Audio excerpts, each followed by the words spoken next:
발기가 된 상태에서 중간에 링이 기두를 잘라버리고 사실 119를 불렀어요. 오르가즘 느낄 때 그런 엔돌핀, 도파민, 옥시토신이 나오면서 발기시키려고 철사 넣는 것처럼 오징어 다리라 앞에서부터 이렇게 집어넣은 거죠. 이제 불어서 너덜너덜하게 돼 있고 자위를 한 500번 해야지 커지겠죠 오히려. 그래서 그거는 전혀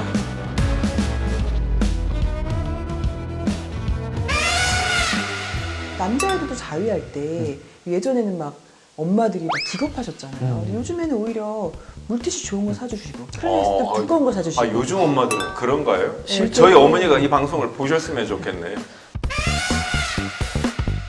실제로 자위를 하는 분위기 때문에 조루가 오기도 한다고 얘기가 있거든요. 그러니까 실제로 맞아요. 밖에 막 시끄럽고 사람들이 왔다 갔다 하는데 빨리 사정을 하려고 치우고. 이게 여러 번 반복이 빨리 되면서 하던 거에 대한 습관이 이렇게 그게 이제 들어가지고. 조루가 되는. 스님은 첫 그 자위가 스님은 몇 학년 때 하신 거예요?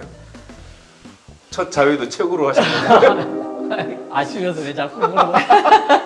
아시면서. 책으로 자위를 한 건지 실제로 한 건지 구별을 못. 슬기로운 의사들의 성생활. 비뇨기학과에서는 또 뭐 이상한 거 넣거나 뭐 자위를 하다가 뭐가 들어가거나 그런 경험은 없어요?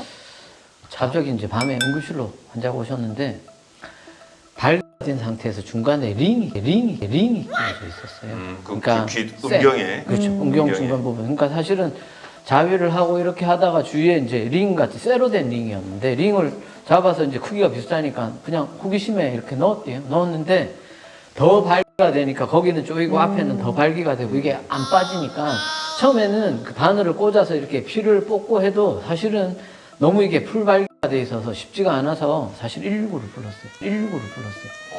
응급실에서. 그렇죠. 119가 와서 그 자르는 거 커팅기를 들고 그렇죠. 그래서 커팅기로 자르고 잘못 자라서 기두를 잘라버리면 어떡하죠? 안쪽이니까 정상인은 그렇게 가깝지 않습니다. 그래서 링이 저 안쪽으로 있으니까 자르고 그다음에 이제 상처난 거는 이제 봉합을 하고 해결하고 또 한 가지 그냥 겉으로 봤을 때는 점잖게 생기신 분이 오셨는데 소변 보기가 너무 불편하고 막 소변 볼 때 아프다 피도 나오고 농뇨가 나온다. 그래서 초음파를 봤는데 초음파에서는 안에 뭔가 길쭉한 뭐가 있더라고요. 음경에. 방광 안쪽에. 방광까지. 방광 내시경을 하고 이렇게 들어가니까 맑은 소변이 아니고 뿌옇게 돼 있으니까 이렇게 시야가 잘 보이질 않아요. 그래서 잡으려고 하는데 계속 이게 밀리고 끊어지고 뭐 어쨌든 막 이렇게 얘기를 하다가 이게 도대체 뭐냐 얘기를 하셔야지 꺼낼 수 있다. 그러니까 그때 조심스럽게 얘기를 하는 게 오징어 다리라는 거예요. 그렇죠. 마른 오징어 마른 다리.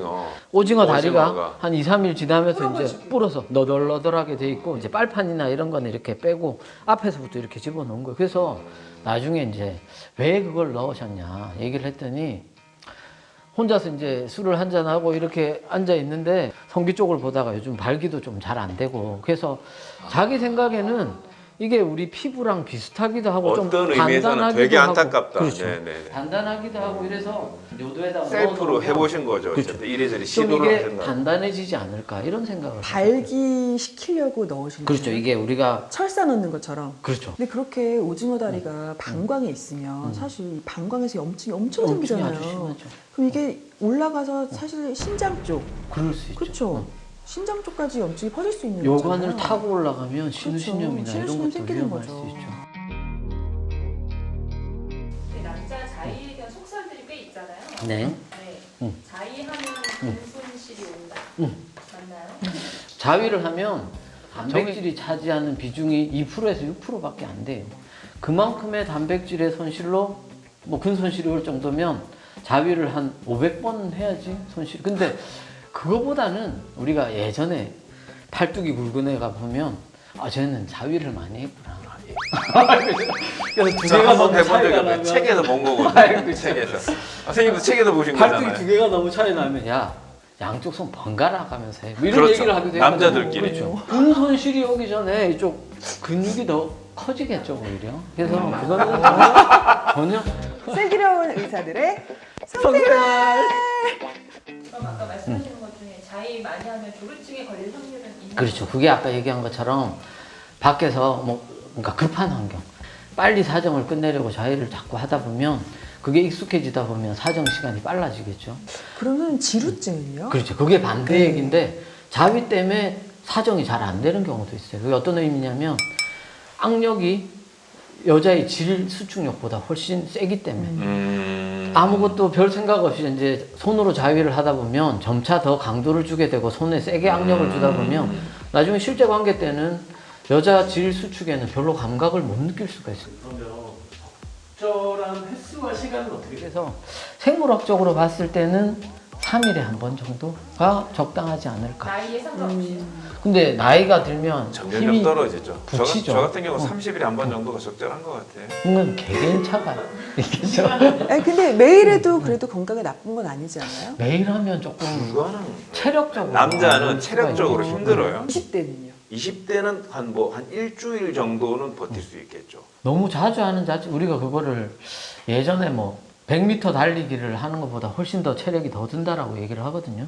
태음인이라 그래서 태음인들은 되게 스태미너들이 좋거든요. 이런 분들은 하루에 뭐 2번 또는 뭐 매일 뭐 제가 상담한 태음인 환자는 어르신이 70대인데도 이틀에 한 번씩 잠재를 하는 거예요. 반면 소음인에 해당되는 분들은 뭐 정말 한 달에 한 번만 사정을 해도 무릎이 아프고 허리가 쑤시고 여자들도 적정 자위 횟수가 있나요?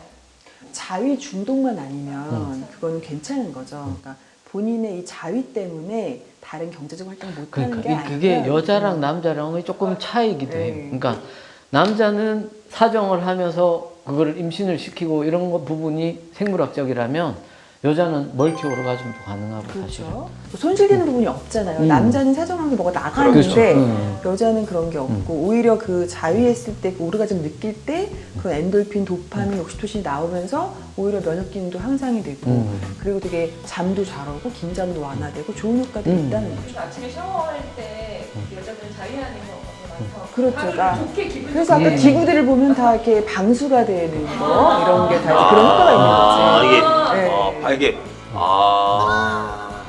방수가 되는 거. 실제로 발기력을 유지하는 데 도움이 돼요.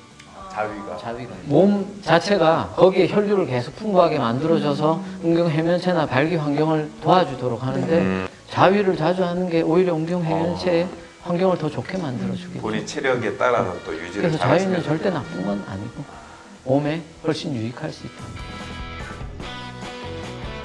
슬기로운 의사들의 선택을